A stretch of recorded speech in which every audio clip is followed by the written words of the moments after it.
नमस्कार दोस्तों, स्वागत है आपका इस नए वीडियो में। हमारी जिंदगी में कई बार हम खुद को एक मुश्किल घड़ी में पाते हैं। कई बार हमें बड़े फैसले लेने पड़ते हैं, लेकिन हमें ये नहीं पता होता कि वो सही है या गलत। क्या उस फैसले का परिणाम हमारे जीवन में खुशियां लाएगा या मुसीबत? लेकिन कई बार हमारे पास सही निर्णय लेने की सुझाव नहीं होते और हम जल्दबाजी में फैसला कर लेते हैं, और उन फैसलों की वजह से हमारी जिंदगी सुखमय हो सकती है या फिर हमारी जिंदगी नरक से भी बढ़कर हो सकती है। इसलिए सही फैसला लेने की क्षमता हमारे जीवन में सफलता हासिल करने के लिए आवश्यक है।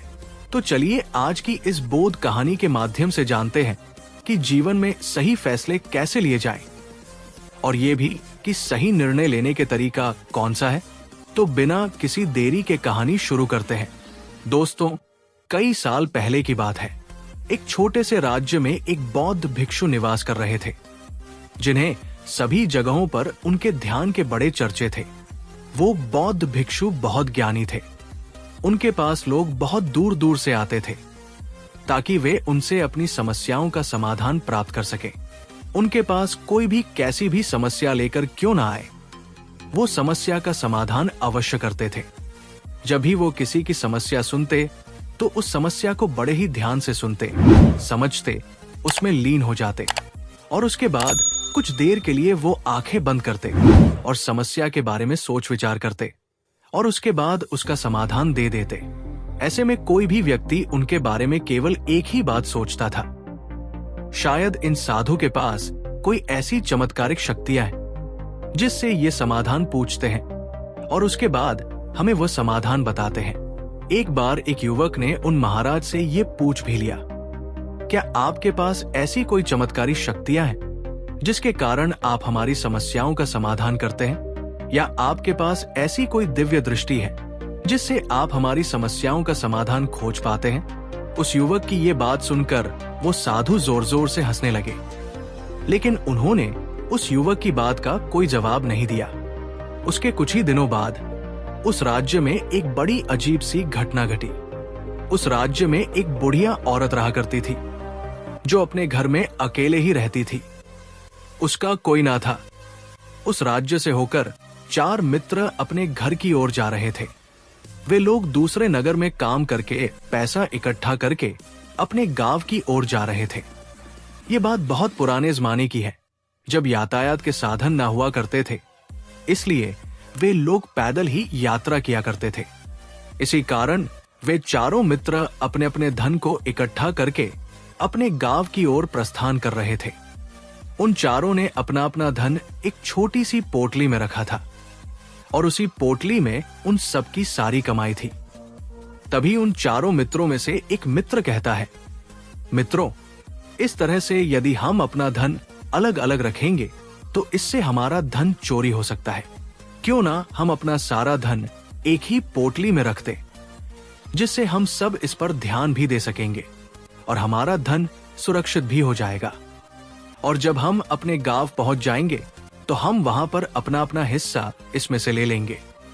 उन तीनों मित्रों ने उस युवक की बात मान ली और वे सभी मिलकर अपना धन एक ही पोटली में रख देते हैं, और वे सभी मिलकर अपने गांव की ओर आगे बढ़ते हैं। चलते चलते काफी समय बीत चुका था और अब रात्रि होने वाली थी। तभी आगे चलकर रास्ते में उन्हें एक घर दिखाई दिया, जहां पर एक बूढ़ी औरत रहा करती थी। रात्रि काफी हो चुका था और उन चारों मित्रों को रात रुकने के लिए कोई ना कोई जगह की आवश्यकता भी थी।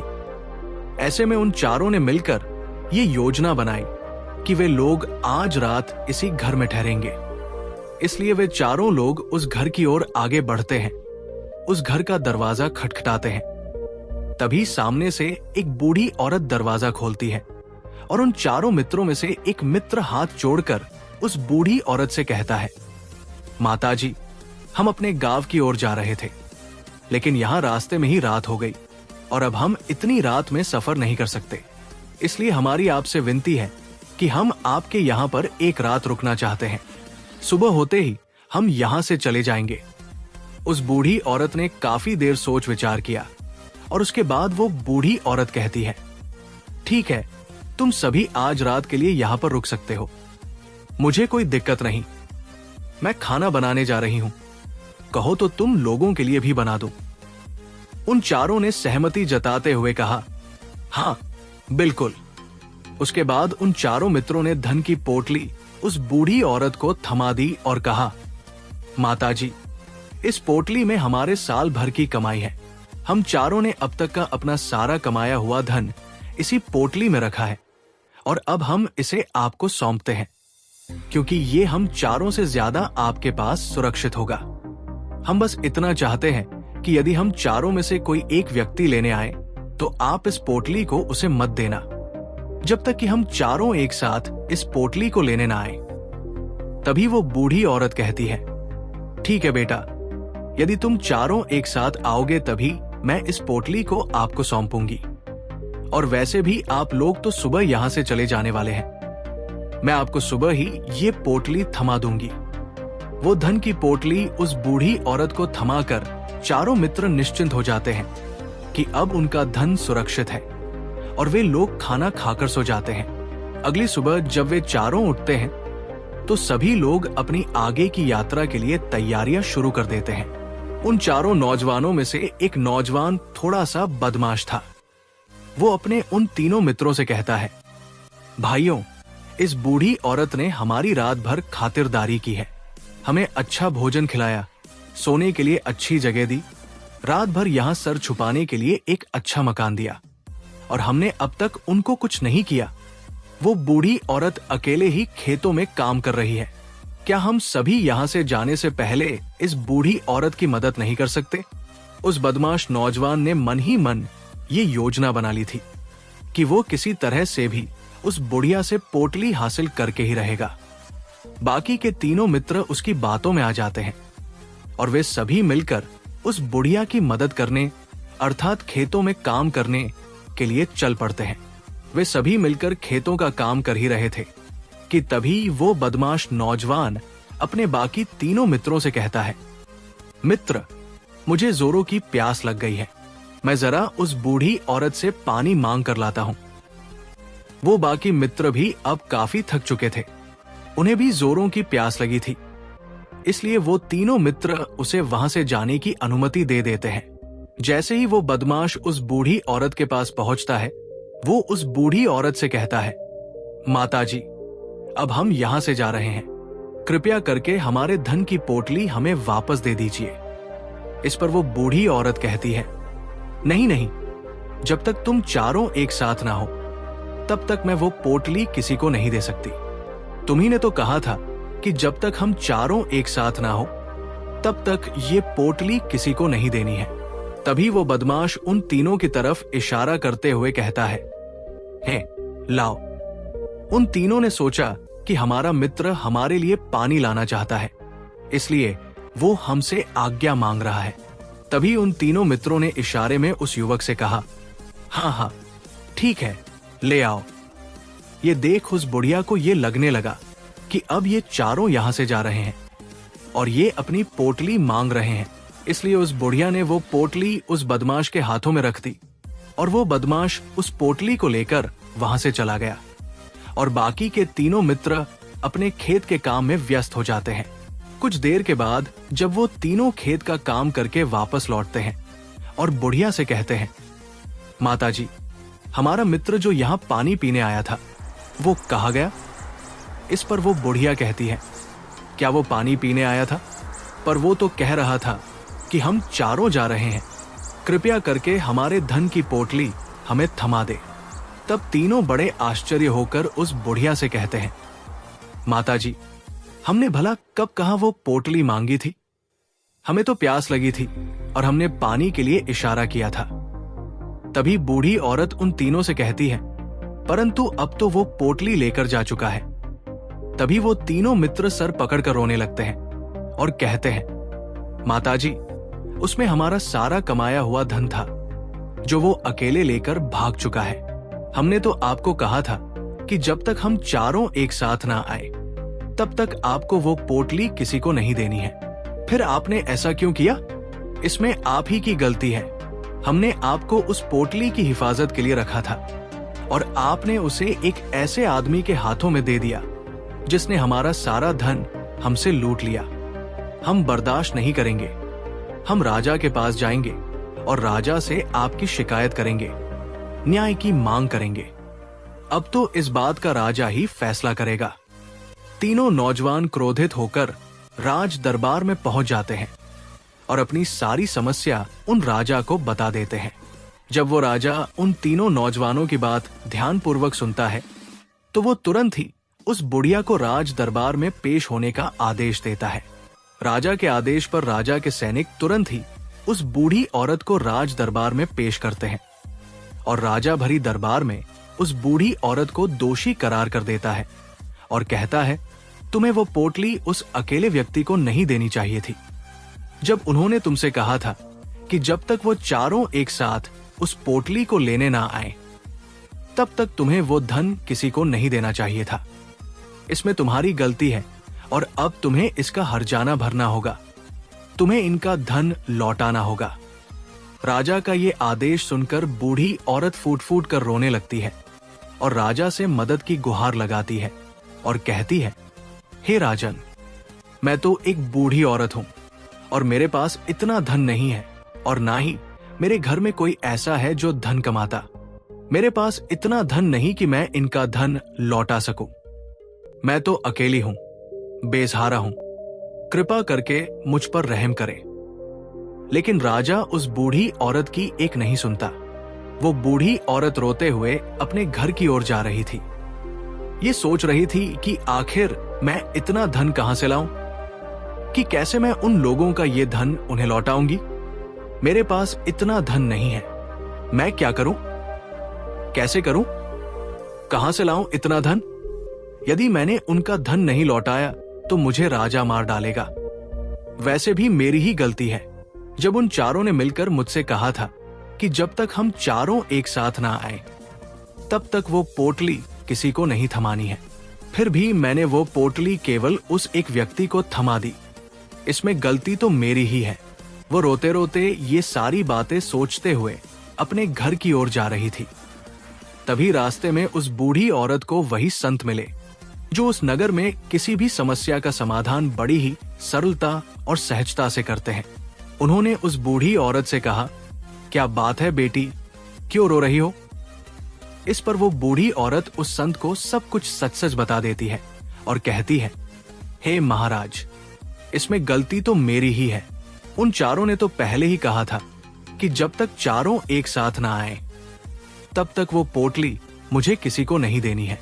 लेकिन मेरी मत मारी गई थी जो मैंने वो पोटली केवल एक व्यक्ति को थमा दी और वो उनका सारा धन लेकर वहां से भाग गया। लेकिन अब मुझे ये समझ नहीं आ रहा कि मैं वो सारा धन कहां से लाऊं, कैसे जुटाऊं। मेरे पास इतना धन नहीं है और राजा ने तो आदेश भी दे दिया है कि मुझे उनका धन लौटाना ही पड़ेगा। लेकिन मैं ये समझ नहीं पा रही, इतना सारा धन मैं कहां से लाऊंगी। तभी वो संत उस बूढ़ी औरत से कहते हैं, शांत हो जाओ, मैं कोई ना कोई रास्ता जरूर निकाल लूंगा। इतना कहकर वो संत वहीं पर बैठ जाते हैं, ध्यान करने लगते हैं। कुछ देर के लिए आंखें बंद कर सोचते हैं, विचार करते हैं। मौन रहकर वो समस्या का समाधान निकालते हैं और उसके बाद वो उस बूढ़ी औरत से कहते हैं, बेटी, राजा ने फैसला किया है वो बिल्कुल गलत है। आपने जो किया इसमें आपकी कोई गलती नहीं है। राजा का फैसला गलत है। उन संत के इतना कहने पर बूढ़ी औरत चुप हो गई और ये सोचने लगी कि आखिर राजा का फैसला कैसे गलत हो सकता है। राजा तो सभी के लिए न्याय ही करते हैं और वो कभी किसी का बुरा नहीं करते। फिर आखिर आज राजा का फैसला कैसे गलत हो गया? उन संत और उस बुढ़िया की बात आसपास के खड़े लोग, सभी लोग सुन रहे थे और वे लोग भी बड़े अचरज में थे, क्योंकि राजा का फैसला कैसे गलत हो सकता है। राजा ने तो बिल्कुल सही फैसला लिया है। इस बूढ़ी औरत ने ही गलती की है। उन चारों का धन केवल एक ही को थमा दिया। ऐसे में इस बुढ़िया को उनका धन तो लौटाना ही चाहिए। राजा ने गलत फैसला कहा किया है। तभी वो संत उस बूढ़ी औरत से कहते हैं, जाओ और राज दरबार में कह दो कि हे राजन, आपका फैसला गलत है और सही क्या है, गलत क्या है, इसका फैसला मैं करूंगा। पहले तो बूढ़ी औरत इतनी हिम्मत ही नहीं जुटा पा रही थी कि वो राज दरबार में जाकर भरे राज दरबार में राजा को ये कह सके कि राजन, आपका फैसला गलत है। लेकिन जैसे तैसे उसने हिम्मत जुटाई और वो वापस राज दरबार लौटी। उसने डरते हुए भरे राज दरबार में राजा से बड़ी घबराती आवाज में कहा कि राजन, आपने जो फैसला किया है वो फैसला गलत है। इतना कहकर उसने राजा को सारी बात सच सच बता दी। उस बूढ़ी औरत की बात सुनकर राजा बहुत क्रोधित हुआ। राजा ने उस बूढ़ी औरत से कहा, कौन है वो संत जिसने मेरे फैसले को गलत बताया है? क्या उन्हें नहीं लगता कि मैंने सही निर्णय लिया है? मैं हर रोज कई निर्णय लेता हूं, कई फैसले करता हूं, लेकिन आज तक कभी किसी ने मुझसे ये नहीं कहा कि मेरा फैसला गलत है। यदि उन संत ने मुझे सही फैसला न सुनाया तो उन्हें फांसी की सजा दे दूंगा। ये बात पूरे नगर में फैल गई। सब लोग ये जानने के लिए हैरान थे कि आखिर वो साधु ऐसा कौन सा फैसला सुनाने वाले हैं जो राजा से भी उचित होगा, जिसमें सबके लिए न्याय होगा। राजा ने अपने सैनिकों को तुरंत ही आदेश दिया, जाओ और संत को राज दरबार में लाओ। राजा की आज्ञा के अनुसार वे सैनिक तुरंत ही उन संत को लेने के लिए निकल पड़े। वे लोग कुछ ही देर बाद उन संत को लेकर राज दरबार पहुंचे। राज दरबार में सभी लोग उपस्थित थे और सभी लोग उन संत के फैसले का इंतजार कर रहे थे। उन संत को देखकर राजा कहता है, महाराज, आपको ऐसा क्यों लगता है कि हमने जो फैसला किया है वो गलत है? इस बुढ़िया ने ये वादा किया था कि वो चारों लोगों को एक साथ ही वो पोटली जमा आएगी। फिर आखिर उसने अपना वादा क्यों तोड़ा? इसने ये गलती क्यों की कि इसने केवल एक ही को पोटली थमा दी और वह उनका सारा धन लेकर यहां से भाग गया? तो क्या इसमें इसकी गलती नहीं है? क्या इससे इनका धन नहीं लौटाना चाहिए? इस पर वो साधु बड़ी विनम्रता से राजा से कहते हैं, हे राजन, ये आपका फैसला था, लेकिन मैं आपसे कुछ कहना चाहता हूं। इस पर राजा कहता है, ठीक है, कहिए, आप क्या कहना चाहते हैं?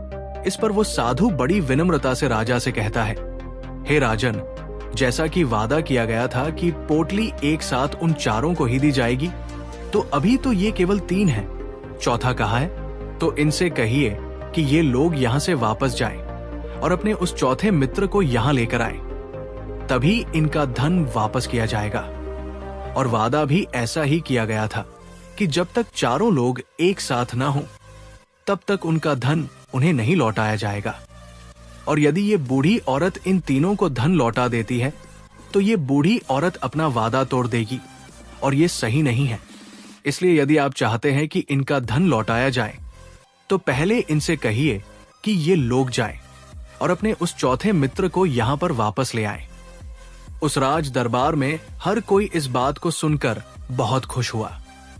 सभी ने उन संत की बहुत तारीफ की। राजा भी उन संत के इस फैसले से पूरी तरह से सहमत था। राजा तुरंत ही उन संत के सामने सिर झुका लेता है और हाथ जोड़कर उनसे कहता है, हे महाराज, आपका ये फैसला इतना सही कैसे हो सकता है? आखिर ये बात मेरे दिमाग में आई क्यों नहीं?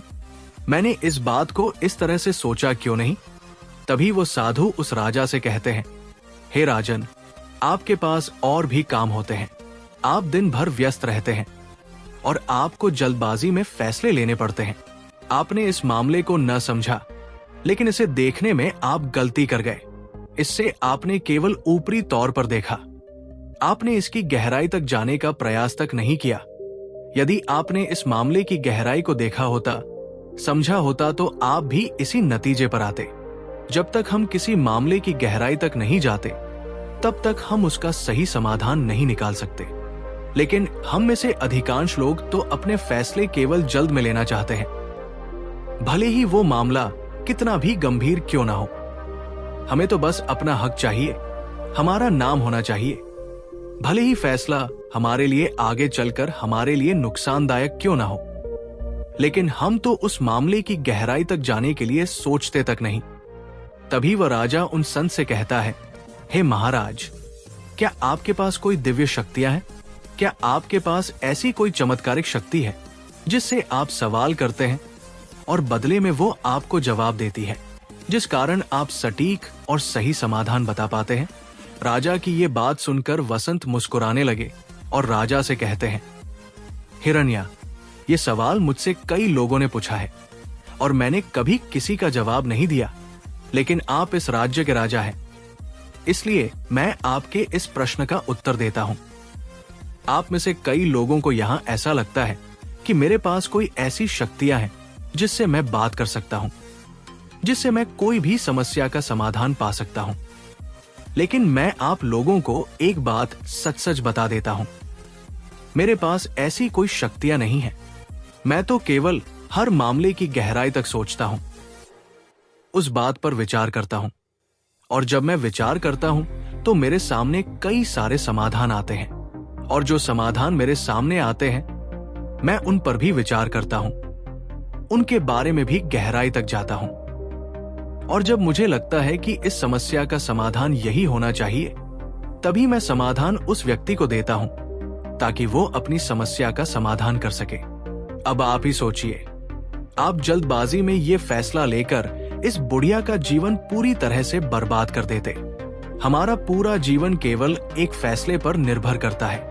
यदि वो फैसला सही हुआ तो हमारा जीवन अच्छा बन जाएगा, और यदि वो फैसला गलत निकला तो हमारा जीवन नरक से भी बदतर हो सकता है। इसलिए यदि आप सही और सटीक फैसला लेना चाहते हैं तो आपको मौन रहना सीखना पड़ेगा।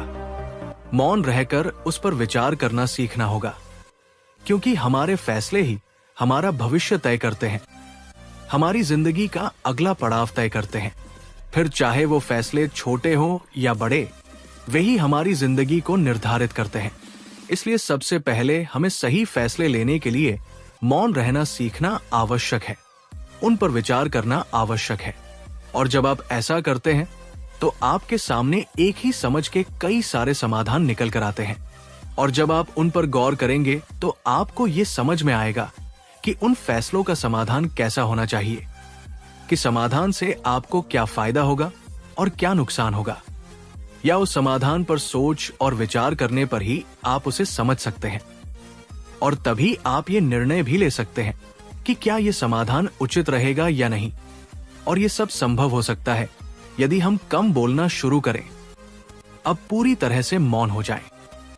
इसका अर्थ ये है कि आप भीतर से शांत हो जाएं, और जब आप भीतर से शांत होने लगते हैं तो आपका मन स्पष्ट होने लगता है, साफ होने लगता है, और आप किसी भी चीज पर सोच विचार कर सकते हैं। और जब आप भीतर से शांत होने लगते हैं तो आप ऊपर से भी कम बोलते हैं, और जब आप धीरे धीरे कम बोलने के आदी हो जाते हैं तो आप साफ और स्पष्ट तौर पर सोच और समझ पाते हैं। आपके विचारों में शुद्धता आ जाती है, जिससे आपको ये साफ और स्पष्ट देखने को मिल जाता है कि ये कौन सा फैसला सही होगा और कौन सा फैसला गलत होगा। आपको उस परिस्थिति में क्या करना चाहिए और क्या नहीं करना चाहिए। लेकिन हम में से अधिकांश लोग अपने आप को सही साबित करने के लिए, अपने आप को ऊंचा साबित करने के लिए अत्यधिक बोलते हैं, और इतना बोलते हैं कि हर कोई उनकी बातों को गंभीरता से नहीं लेता। उन्हें ऐसा लगता है कि मानो ज्यादा बोलना ही हमारे लिए हमारा शस्त्र है। लेकिन वो ये भूल जाते हैं कि वो अत्यधिक बोलकर मूर्ख बन रहे हैं। लोग हमारा मजाक बनाते हैं, हमें मूर्ख समझते हैं, हमसे दूर रहने लगते हैं, क्योंकि उन्हें हमारी बकबक अच्छी नहीं लगती। लेकिन जब आप भीतर से शांत होने का प्रयास करते हैं और धीरे धीरे भीतर से शांत होने लगते हैं तो आप खुद ऊपरी तौर पर कम बोलना शुरू कर देते हैं। इससे आपके मन में, आपके मस्तिष्क में एक साफ और स्पष्ट विचार उत्पन्न होते हैं, और आप अपने आप को साफ स्पष्ट तौर पर समझ पाते हैं, देख पाते हैं कि आपको कब, क्या, क्यों और कितना बोलना चाहिए, और आपको कब, कैसे, क्यों, किस तरह से कौन सा फैसला लेना सही है या नहीं, ये भी आप अच्छी तरह से समझ और जान पाते हैं। जब आप कम बोलना शुरू कर देते हैं तब आपको ये बात भी बहुत अच्छी तरह से समझ में आने लगती है कि जो हम बेकार की बकबक करते हैं उस पर हमारे शरीर की बेवजह कितनी सारी ऊर्जा यूं ही व्यर्थ हो जाती है, नष्ट हो जाती है, जिसे हम चाहे तो किसी जरूरी काम में लगा सकते हैं, फैसले लेने में लगा सकते हैं, जिससे हम तनाव मुक्त रह सकते हैं और हमें अच्छी नींद भी आ सकती है। और यदि आप इसी प्रकार सोच विचार कर फैसले लेना शुरू करते हैं तो आपका मस्तिष्क भी अच्छी तरह से काम करने लगता है और आपका मस्तिष्क पहले से भी ज्यादा शक्तिशाली हो जाता है। और इसका एक बहुत अच्छा उदाहरण भी आपको मैं बताना चाहूंगा। जब आप स्कूल में पढ़ते थे या फिर आज भी आप पढ़ रहे हो तो आपने देखा होगा कि जो बच्चे होनहार होते हैं, होशियार होते हैं, वे लोग बहुत कम बातें करते हैं और अपना समय सही चीजों में लगाते हैं। वे अधिकांशतः अपना समय मौन होकर ही बिताते हैं। इसी वजह से वे पढ़ाई करने में बहुत तेज होते हैं।